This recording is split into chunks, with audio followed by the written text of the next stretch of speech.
RBA atau Reserve Bank of Australia akhirnya mengejutkan pasar dengan melakukan kenaikan suku bunga sebesar 25 basis poin atau 0,25%. Alhasil yang kita lihat adalah Australian dollar mengalami kenaikan. Nah, pertanyaan berikutnya, apakah ini juga akan dilakukan oleh Fed besok malam?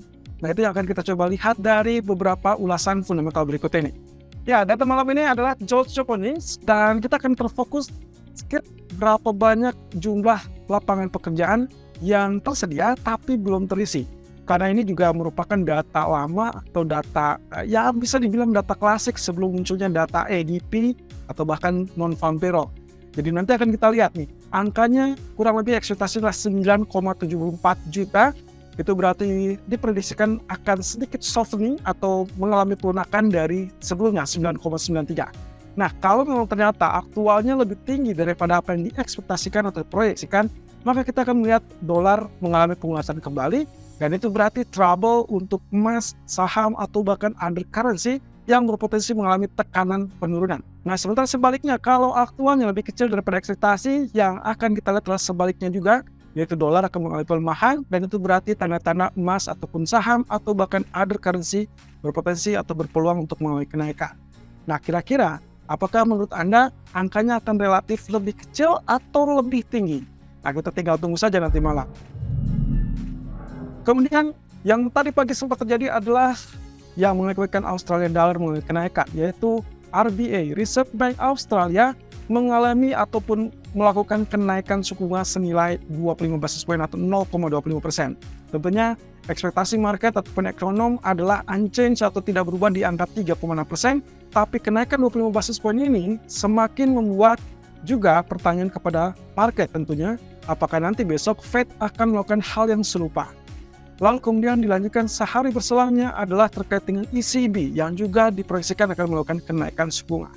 Oke, kira-kira apa yang membuat atau melandasi RBA melakukan kenaikan suku bunga? Ternyata prioritas utama mereka akan kembali ke menekan inflasi lebih lanjut supaya mereka akan mendapatkan target kisaran 2% tersebut.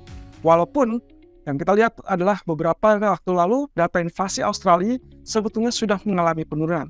Tapi ternyata menurut Dewan RBA mengatakan bahwa mereka menilai kemungkinan proyeksi untuk mencapai angka tersebut atau angka yang diinginkan oleh RBA kemungkinan masih cukup perlu waktu, dan itu diperkirakan mungkin 1 atau 2 tahun ke depan. Sangat lama, dan itulah kenapa akibatnya mereka membutuhkan atau memperkirakan masih membutuhkan untuk proyeksi pengetatan moneter, dan itu berarti kenaikan suku bunga masih tetap dilanjutkan. Oke, kemudian yang harus kita minggu ini ada 3 bank sentral utama yang akan memberikan laporan ataupun mengumumkan suku bunganya. Tadi RBA sudah melakukan kenaikan dengan menunjukkan 25 basis point, menjadikan kurang lebih terminal rates berada di 3,85%. Sementara ECB di hari Kamis mendatang kemungkinan diperkirakan akan menaikkan 25 basis point dari 3,5 menjadi 3,75%. Sementara itu, fokus utama adalah FOMC yang diperkirakan akan melakukan kenaikan 25 basis point dari 5,00 menjadi 5,25%. Dan inilah yang menarik. Kalau kita bicara tentang ECB, maka kemungkinan pilihannya opsinya tujuh pada 25 atau 50 basis point, dan itu akan ditujukan tergantung kepada data ekonomi dari Eropa. Dan tentunya salah satu yang menjadi fokus utama adalah inflasi. Kalau demikian, inflasi nanti sore yang dirilis apakah angkanya lebih tinggi atau lebih lemah, itu akan mengakibatkan ekspektasinya juga bisa berubah. Artinya, 25 basis point mungkin 80% kurang lebih market sudah mengantisipasi. Tapi 19% sisanya mereka memprediksikan ada kemungkinan untuk terbuka kenaikan 50 basis point. Dan tentunya hal ini juga sempat diberikan rekomendasi ataupun penyampaian dari Presiden ECB, Christine Lagarde, yang mengatakan mereka tetap terbuka untuk kenaikan lebih lanjut. Dan inilah yang menarik. Kalau memang ternyata ECB tetap melanjutkan kenaikan suku bunga, lalu kemudian Federal Reserve memberikan sinyal akan melakukan jeda, maka itulah momentum untuk bullish terhadap Euro USD. Tapi kalau sebaliknya, kira-kira apakah Fed akan melakukan kenaikan atau tidak, lalu kemudian mereka akan menyimpan senjata tersebut atau tidak, itu yang akan kita lihat di hari Rabu atau Kamis dini hari.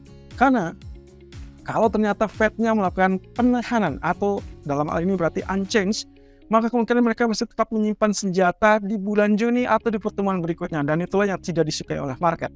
Ya, 9,22% kemungkinan naik 25 basis point atau 0,25%, sementara sisanya 8% tidak jadi kenaikan. Nah, fokusnya bukan kepada kenaikan suku bunga sebetulnya, melainkan apa yang akan disampaikan oleh Federal Reserve, atau dalam ini adalah rencana yang akan digagas berikutnya. Karena kalau kita bicara tentang narasi yang sebelumnya sempat disampaikan di pertemuan FOMC bulan Maret, mereka dengan sangat jelas mengatakan bahwa mereka hanya menyisakan satu kali kenaikan lagi, kemudian mereka akan bertahan cukup lama dan tidak ada agenda untuk melakukan pemangkasan suku bunga. So, apakah Fed akan tetap dalam narasi higher for longer, atau mereka akan merubah konsepnya atau merubah tujuan mereka mirip dengan apa yang diharapkan oleh market? Dan itu yang sangat layak untuk dinantikan. Jadi ini akan sangat menarik pertemuan besok, tapi saya akan simpan ini untuk besok, ulasan besok. Jadi kita akan coba mengkeep ini untuk memberikan skenario apa yang bisa terjadi kalau misalkan Fed ternyata tidak sesuai dengan ekspektasi market. Ya, plot yang sempat terjadi di FOMC bulan Maret. Kalau misalkan Anda lihat di sisi kiri berwarna biru, itu adalah plot yang sempat dirilis di bulan Desember atau di FOMC bulan Desember. Dan itu menunjukkan bahwa kenaikan masih tetap akan ada, tapi kemudian di bulan Maret mereka menunjukkan ekspektasi tersebut sepertinya sudah mulai sedikit terkikis.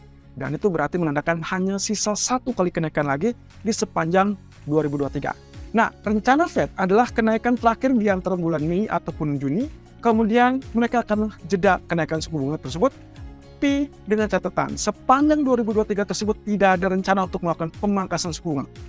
Dan itu berarti artinya dolar masih berpotensi untuk mengalami penguatan. Dan tahu apa akibatnya?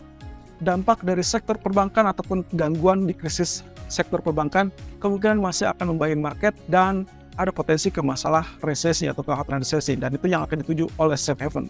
Walaupun saya rasa saya tidak akan suka dengan skenario ini. Saya lebih suka dengan skenario jika memang ternyata apa yang dilakukan oleh Fed lebih baik naik lebih dulu di bulan Mei, kemudian mereka akan sinyalkan jeda di bulan Juni.